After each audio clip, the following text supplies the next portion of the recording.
प्रतिदिन 60,000 विचार हमारे मन में उत्पन्न होते हैं।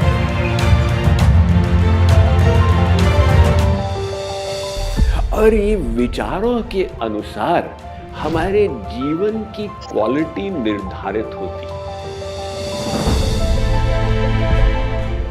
सुख की अनुभूति भी विचारों से और दुख की अनुभूति भी विचारों से।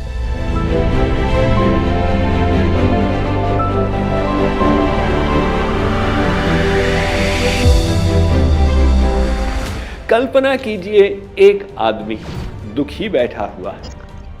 आपने जाकर उसे कुछ कहा जिससे भीतर से उसमें एक सुख का विचार उत्पन्न हुआ। उसके चेहरे पे मुस्कान आ गई, खुश हो गया। दूसरा आदमी सुखी बैठा है, आपने जाकर उसे एक बुरी खबर सुनाई, भीतर से दुख का विचार उत्पन्न हुआ, वो दुखी हो गया। अतः सुख दुख की अनुभूति कराने वाले हमारे विचार।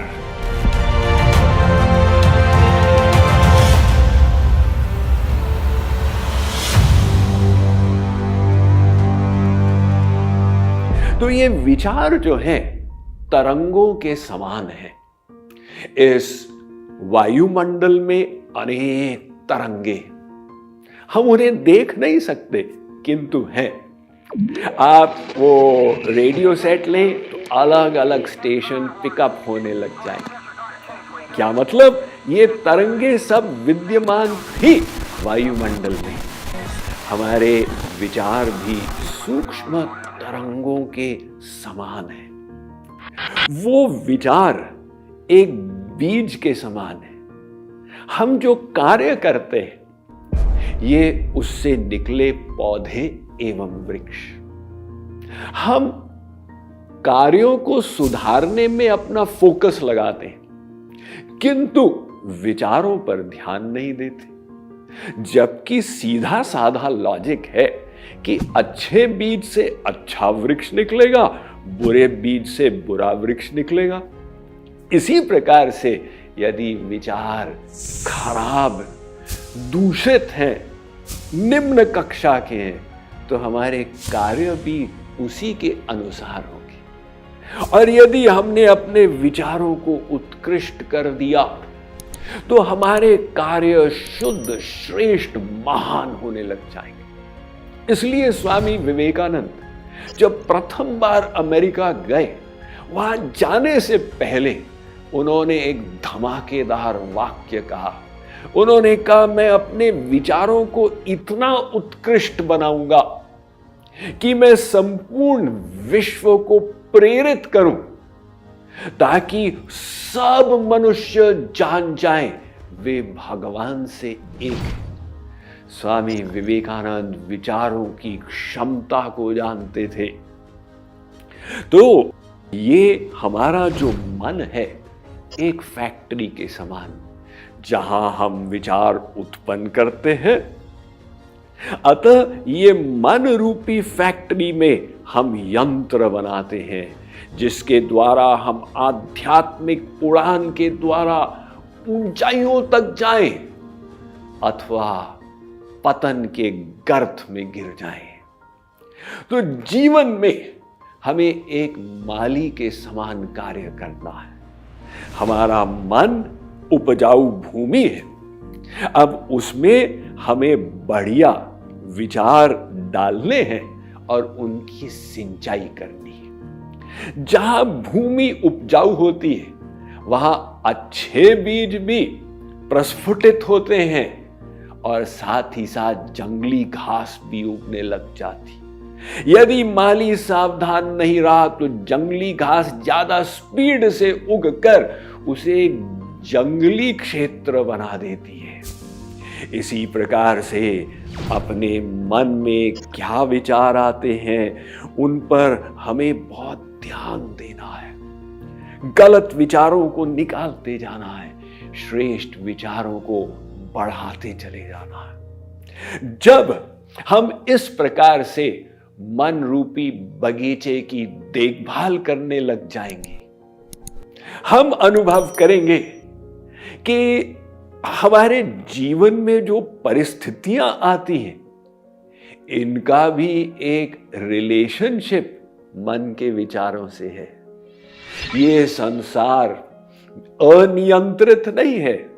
ये संसार का निर्माण इसलिए किया गया है कि जीव एक एक जन्म में अपनी उन्नति करते हुए अंतिम लक्ष्य पूर्णता तक पहुंचे, और परिस्थितियां हमारा सहयोग करती है, शिक्षा देती है। अगर कोई अपने अंदर भीतर क्रोध के विचार रखता चला जाता और भगवान ने सोचा कि इसके लिए अब ये सबक आवश्यक है, क्रोध पर विजय प्राप्त की जाए, तो उसको ऐसा पड़ोसी मिल जाता है जो हर समय उसे उकसाता रहता है। वो सोचता है भाई ये पड़ोसी तो बहुत खराब है, दूसरी जगह जाके रहो। वहाँ उससे भी दुष्ट पड़ोसी मिल गया, तीसरी जगह गया, सब पड़ोसी मुझे क्रोधित ही करते रहते हैं। अब वो बाहर की परिस्थिति को बदलता जा रहा है कि अंदर शांति मिले। और जब विफल हुआ, उसने कहा भाई क्यों ना हम अपने अंदर इस दोष क्रोध को ही समाप्त कर दें। और जब उसने ऐसा किया, उसने पाया कि बाहर के पड़ोसी अब अच्छे आने लग गए, क्योंकि वो जो सबक उसको सीखना था उसने सीख लिया। भगवान ने कहा ठीक है बेटा, आगे चलो, अब जो अगला दोष है उसको निकालने की हम व्यवस्था करेंगे। तो ये जो हमारे विचार हैं भीतर के, ये इतने महत्वपूर्ण है। मनुष्य गलती ये करता है, बाहर की परिस्थिति को दोष देता रहता है। मेरे जीवन की सब समस्याएं मेरे बहिरंग स्थिति के कारण हैं, किंतु वो स्थिति को हम विचारों से आकर्षित करते हैं। मान लीजिए एक बच्चा मुंबई के धारावी स्लम्स में पैदा हुआ, बेचारा गरीब, वहां के पाठशाला में गया, किंतु अपने मन के विचारों पर कार्य करने लगा, अच्छे उज्जवल विचार अपने अंदर लाने लगा। परिणाम स्वरूप जब वो मिडिल स्कूल में पहुंचा, उसे एक अच्छी स्कॉलरशिप मिल गई श्रेष्ठ स्कूल में, और वहां से उसने जब स्कूलिंग कंप्लीट की तो भारत के उच्चतम विश्वविद्यालय में उसका दाखिला हो गया। वहां से उसने बीटेक, एमबीए इत्यादि किया, तो एक वेंचर कैपिटलिस्ट को आकर्षित कर लिया। उसने कहा भाई मुझे एक फैक्ट्री लगानी है, तुम होनहार युवक लगते हो, मैं तुमको जिम्मा दे रहा हूं इसका। आप उसे 20 साल के बाद मिलते हैं तो उसकी इंडस्ट्री में 10,000 लोगों को नौकरी मिली हुई है। आप कहें भाई ये जीवन में ऐसा सफल कैसे हो गया? अरे साहब, ऐसे तकदीर भाग्य जी नहीं, वो अपने विचारों पर कार्य कर रहा था।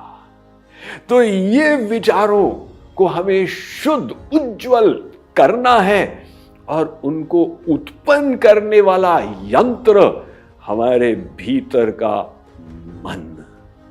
अतः मन के प्रबंधन की कला पर हमें गहन विचार करना है, और उस पर विजय प्राप्त करने के विज्ञान को हमें सिद्ध करना होगा। उसी का प्रयास जारी रहेगा 21 दिवसीय माइंड मैनेजमेंट के चुनौती की श्रृंखला के अंतर्गत।